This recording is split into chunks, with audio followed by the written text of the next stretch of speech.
routes are one of the most powerful sets of tools in the Ember framework. Today on Build Lab, we're going to be covering route lifecycle hooks. When a user navigates to a URL in your application, the Ember router breaks that URL up and then matches it against its default routes as well as those you've set up in your router. It then starts each route up one by one in order. The startup process is a series of steps that the router takes on each of your routes to start them up. As a route finishes each step in its startup process, it calls a predefined function on itself. If you, the developer, have added that function to your route, the router will execute the code in your function before continuing on to the next step. This gives you a lot of power to make certain decisions at key points in the route startup process. These functions that are called in your routes are what we mean by hooks, in that they let you, the developer, hook into the route startup process, and these hooks are the purpose of today's episode. The startup hooks that we'll be covering today are before model, model, after model, redirect, activate, setup controller, and render template. This slide also serves to show you the order in which Ember calls these route hooks.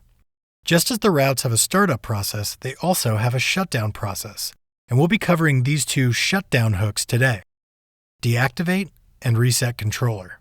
Great, so let's get started. So here we have a working version of the application we'll be building today. It's a simple photo blog with lots of photos. When you click a photo, a modal appears to show you a larger version, the author, and some friendly lorem ipsum. Note that the route does change as we enter and exit these modals. Note the header here. Anytime we refer back to a working application, you'll see this black header. And this is the current state of our in-progress application. As you can see, without the route hooks, our application currently sucks. Very much. Behind the scenes, I've added in some basic templates and styles to speed up the process. And just like the working app, note the header here. Whenever we're looking at our in-progress application, you'll see this header. So let's get into the code and start by first looking at our router. We've defined two routes here, a posts route and a nested post route. And just to show you what's been set up already, here we have our posts template. This is the template that lists all of our photos. And here we have a very pared down version of our post template. We'll be using this basic template for now, and then we'll update it with some nicer HTML when the time's right. So let's start by getting our photos to show up. Now I've already set up our application to talk to a simple Rails API on the backend, but we won't be covering that portion in today's episode. Just know that there's a list of posts in a database somewhere and our app is set up to talk to it. So first let's create our posts route. To get our data from our server, we're going to use the model hook. This route hook is fired in the phase of the startup process when the router is asking, okay, so where's the data for this route? And since we're using Ember data in this app, it's as easy as calling this.store.find. So now in our browser, when we refresh, we can see our posts are now rendering in our template. Great, so the model hook represents the point in the startup process where the Ember router is now saying, I'm ready for your data, and it's up to you to give it what's right for your application. So now let's get our post view to show up. If we click on one of our photos, we'll see our simplistic post template show up here on the right-hand side. If we take a closer look at the HTML, we can see that our post route template is rendering inside of our posts route template. This is the expected behavior since a nested routes template should, by default, be nested inside the template of its parent route. Let's have a look at our working application again. If we inspect the HTML, we can see the posts route template. When I click on a post, we can see that our post route template is being rendered outside of its post route template parent. In other words, while our post route is nested inside of our posts route, or a child of the posts route, its template is rendering outside of the posts template at the same level, and is therefore a sibling template. So let's take a look at how we can override the default rendering method of Ember with a new route hook. Let's first create a new route file for our post route. Now, if we look back at our routes cheat sheet, we can see the render template hook right at the bottom. This is one of the last hooks the Ember router fires in its route startup process, and it's just what we need. The render template method takes two arguments, the current routes controller and the current routes model. We're then going to override the default render method on the route calling this.render. and passing in the name of our current template, posts.post.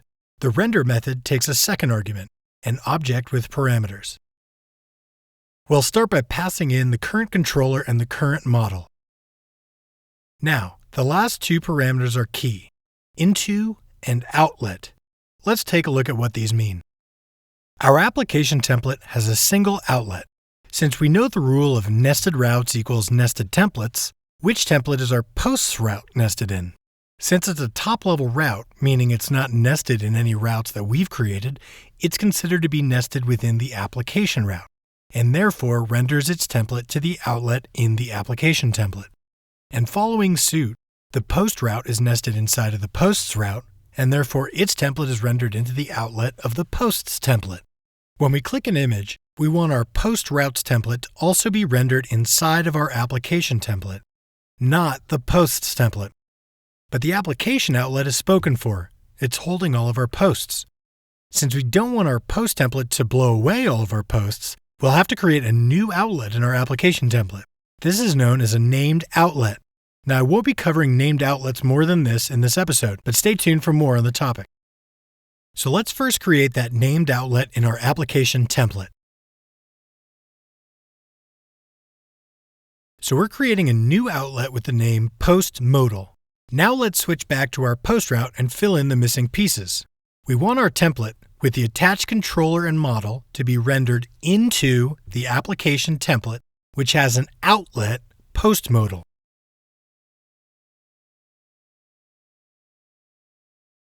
Now back in our browser, after a refresh, we should hopefully see the changes. Okay, so we can see our post template is now rendering down at the bottom. And if we inspect the HTML, we can see that it's working.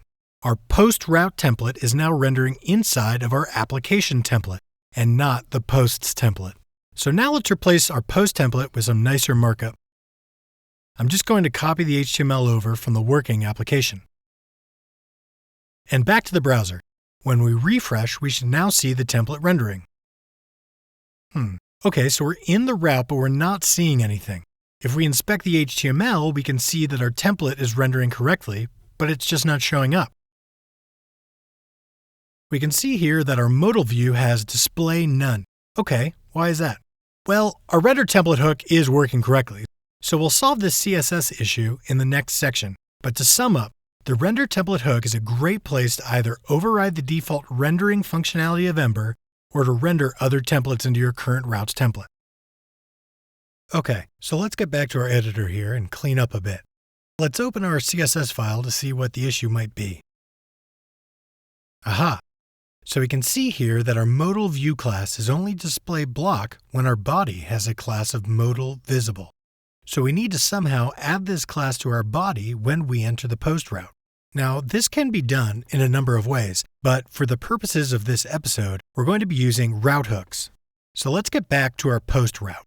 In order for this to work, we need to be sure that we're going to enter this route. We don't, for example, want to add this body class if we're going to be redirected away or something. So in looking at our cheat sheet, the route's activate hook is the perfect place for the job. The activate hook is fired once the route has been entered by the router, which means all of our chances to redirect the user elsewhere have passed, and we're officially allowing the user into this route.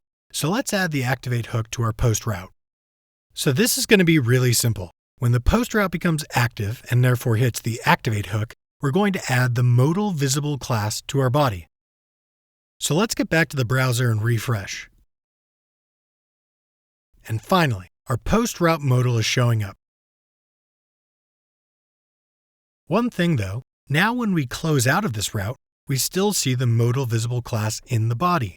This needs to be cleaned up for a number of reasons. While we can't see our post route template anymore, as we saw in our CSS, when the body has class modal visible, the body has an overflow of hidden, which means we can't scroll the screen.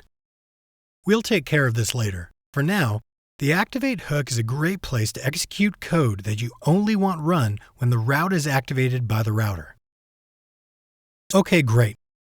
So our in-progress app has now actually caught up to our working app, but there's more route hooks left to discuss. So let's start adding some features to explore the remaining model hooks.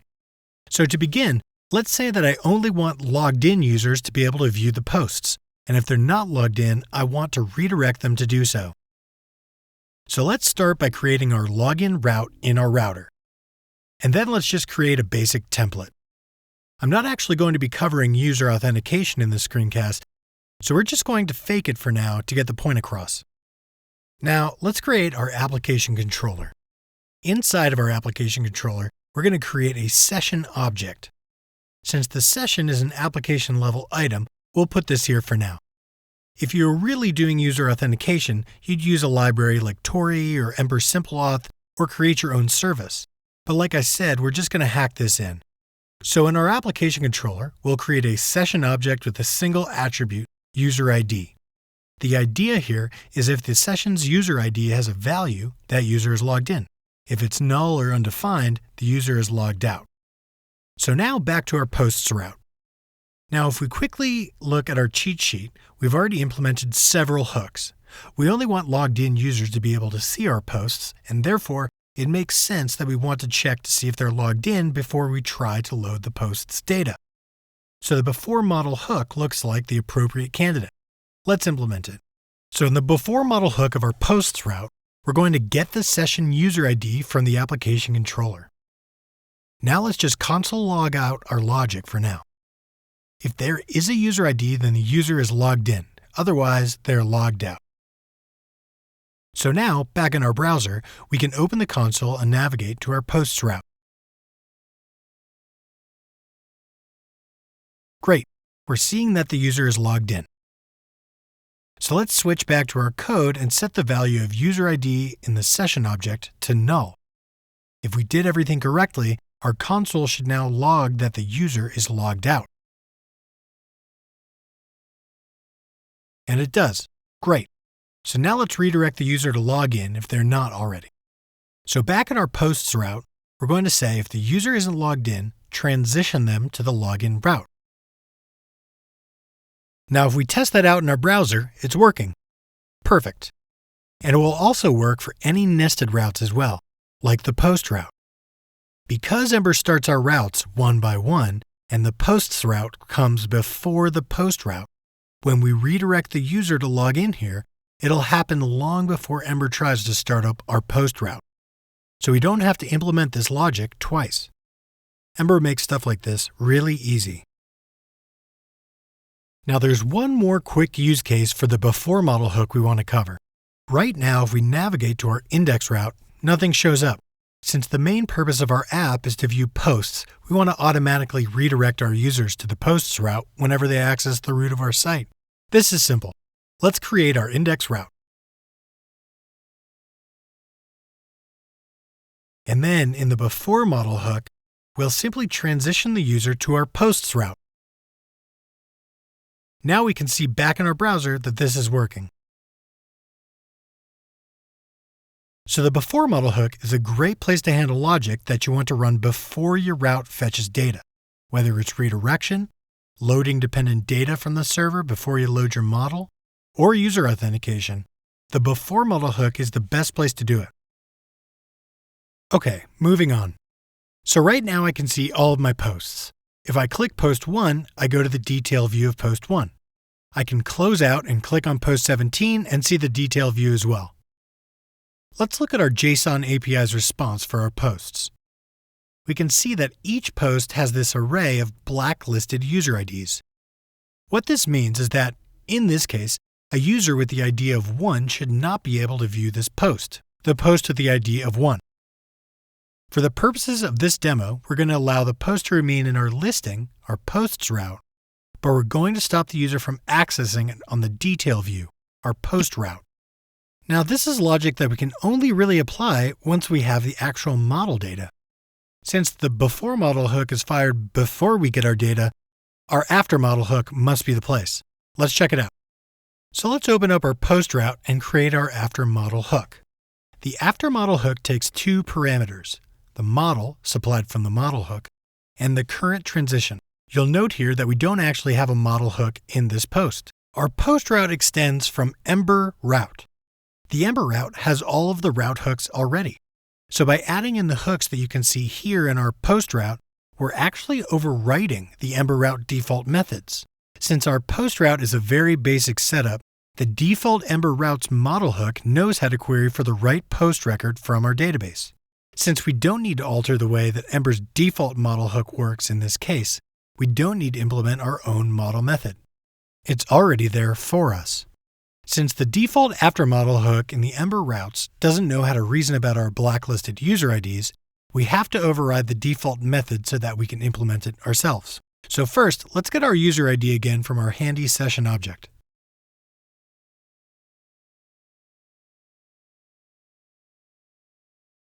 And then let's check to see if it's in the list of the current model's blacklisted user IDs. Now, let's just console out whether or not the user is banned from the post or not. Now back to our browser. Let's refresh and bring up our console.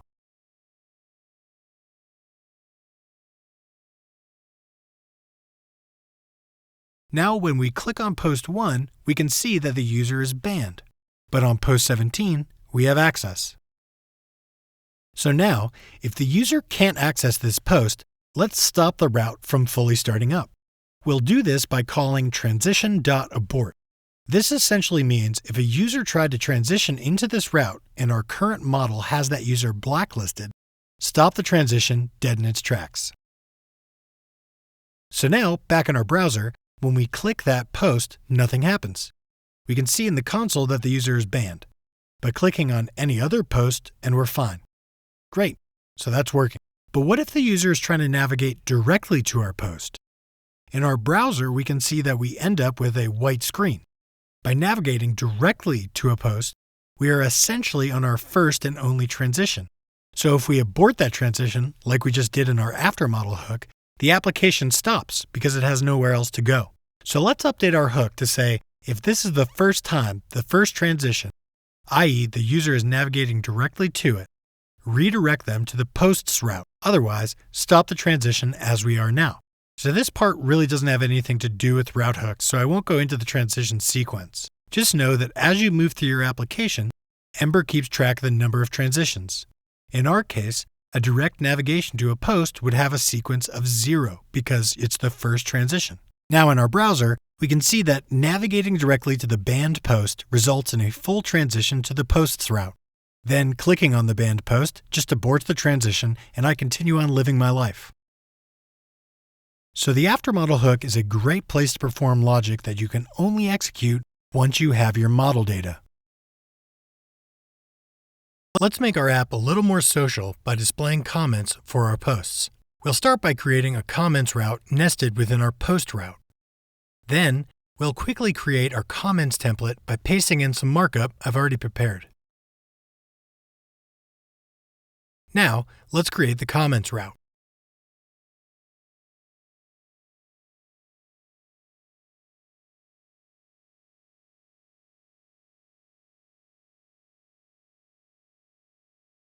We're just going to mock in some comments in our model hook, so each post is going to have the same comments.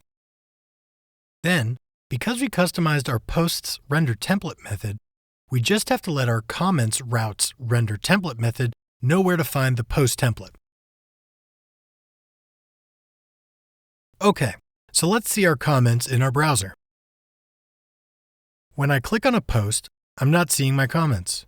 Well, that makes sense. We're still currently in our post route, and our comments only show up when we're in the comments route. If I manually add comments into the URL, we can now see our comments in our post template. So let's update our application so that once a user opens a post, they're forwarded down to the comments route. We know that we don't want to forward the user until the post route gets its model, so the after model hook should be what we're looking for. So after our post model is resolved, let's transition the user to the nested comments route. And now, when we click a post in our app, we can see the comments in the UI, and we can also see that our URL reflects that we're currently in the comments route. Great, but of course, while this is working, we haven't done this efficiently. Let's get back to the code so I can show you why. To show you what we've done wrong, I'm just going to add some console logging to our post route real quick. We're going to log to the console when the before and the after model hooks get hit.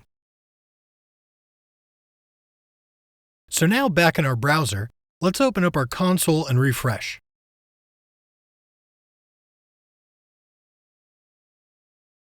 When I click on a post, we'll instantly see what the problem is.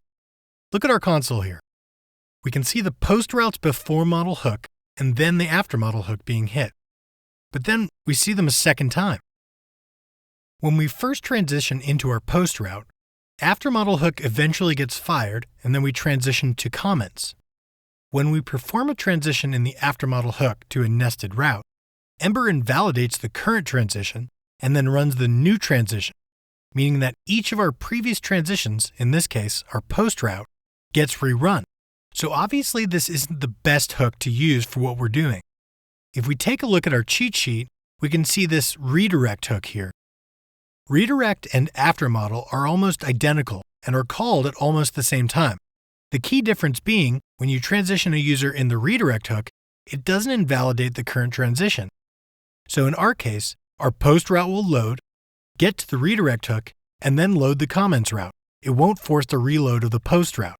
This seems like the perfect place for us to move our code. The redirect hook, just like the after model hook, takes a model and a transition as its arguments. We'll just simply move our comments transition code from our after model hook to this redirect hook, and that should be it.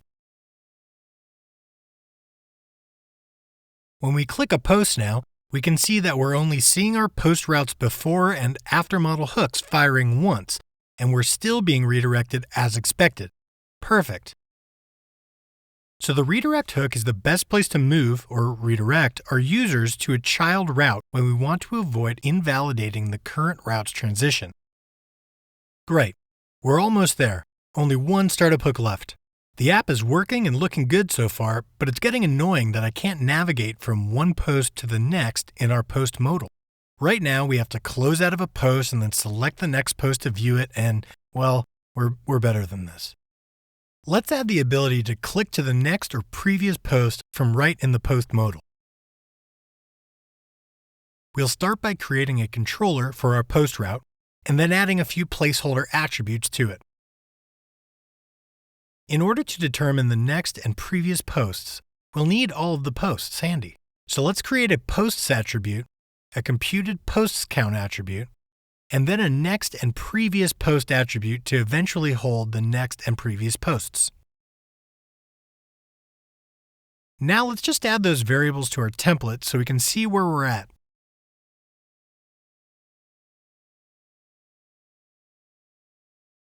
When we click on a post, we can now see our posts count, 1 of 0. Since we have no posts in our controller, this makes sense. We also see nothing for our next and previous posts because our template shows nothing if those values are null. So this looks good so far. With only one hook left, we're obviously going to be using the setup controller hook here. It allows you to pass data in addition to your model to your controller. It's also a great place to set or initialize values in your controller if you need. In our case, our post controller needs a list of all of the posts in order to figure out the next and previous post. Let's use the setup controller route hook in our post route to make the list of posts available to our controller. Right now, our posts attribute in our post controller is just an empty array. Let's replace that with an actual live array containing all of the posts from our posts route. Let's open our post route and get started. The setup controller method takes the current controller and the current model as arguments. The default behavior of this method is to pass the model to the controller. We still want this default behavior, but we also want to add to it. So we'll start our method with this._super and pass in the controller and model to ensure we get that default behavior. Now we want to make these posts from our post route available in our post controller. Simple. We'll just type controller.setPosts equal to the model for the posts route, which is all of our posts. Now when we refresh our browser, we can see our 1 of 0 count has changed to 1 of 60 because our posts route has 60 total posts. So now we need to calculate the next and previous post based on the current post. When the post changes, our next and previous attributes also need to change. So let's create an observer method that runs whenever the model or the array of posts changes.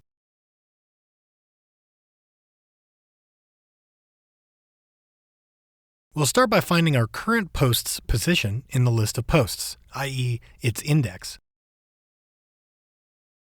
And then we'll find the post with an index of 1 less, which would be the previous post, and with the index of 1 more, which would be the next post.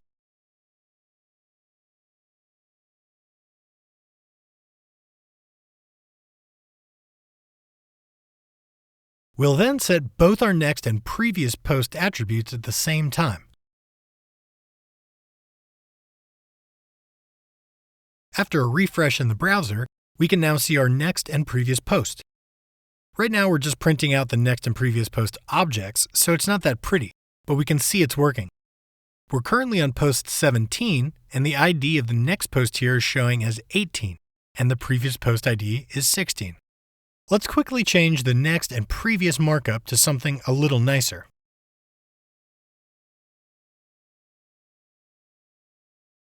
And back in our browser, after a refresh, we can see the images for the next and previous posts. And as I click them, I am brought to the next and previous posts as expected.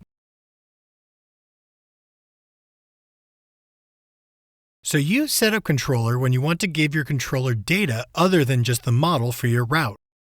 I use it a lot and you will too. So that's it for our startup hooks. Let's quickly get into the shutdown hooks and then we'll be done. So as a refresher, the 2 shutdown hooks we'll be looking at are deactivate and reset controller. If you remember back in our activate hook, we added a body class of modal visible to our body tag when we activated the post route. When we leave the post route, however, that class is not being removed and stopped us from scrolling the screen. Since we added the class in the activate hook, it makes sense that we'd remove it in our deactivate hook. So let's implement our deactivate method. All we need to do here is remove that modal visible class from the body tag.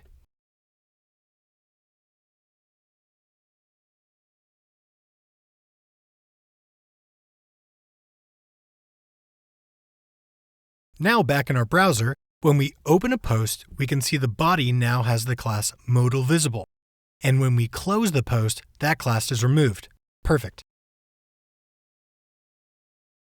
So that was a short one, but the deactivate hook is powerful for, amongst other things, cleanup logic on your routes.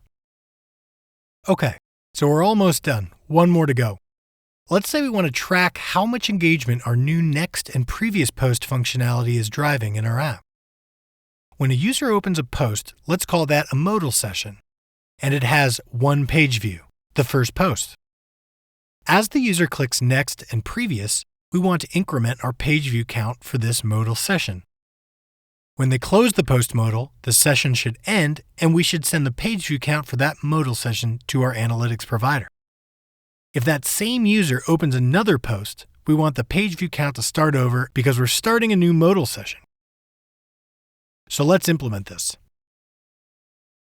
Let's start by getting a page views attribute set up in our controller to keep track of the number of posts the user has seen in the current modal session. It will default to 0. Now let's just add some markup for this to our template. Just a side note, this is just a simple example for the purposes of this screencast, not exactly how you would handle things in a real app. So just suspend your disbelief with me for a second. Back in our browser, we can now see our page view count and it's at 0.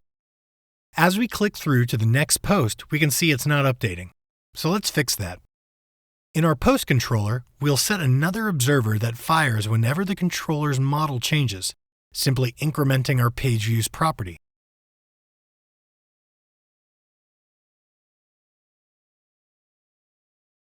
Back in our browser, after a refresh, we can already see that it's working. On our first post, our page view count is already 1. As we click next, we can now see the page view count incrementing. Awesome. So I think we're done. But wait, when I close out the modal and reopen it, our page view count didn't reset. Since Ember's controllers are singletons, they aren't shut down in any way when a user leaves the route. They and their attributes live on. Since we want to track each modal session independently, we need a way to reset our page view count to 0 when the user closes the post modal. Thus the reset controller hook. Reset controller takes 3 arguments. The controller, a boolean we'll call isExiting, and the transition, which we don't need here, so we'll omit it. The isExiting argument tells us whether or not the route is exiting. Since the reset controller hook is called each time the model on the route changes, the isExiting argument is crucial here. We only want to reset the controller if the route is exiting, i.e., the user is closing the modal, not when the model changes. So let's just console out that isExiting argument so we can really see what it means in terms of our app. Back in our console, as we click through posts, we can see that reset controller hook being called each time. We can also see that the route is not exiting. Now when we close our modal, we can see route isExiting is true. Perfect. So let's reset our controller's page views attribute to 0 only when the route is exiting.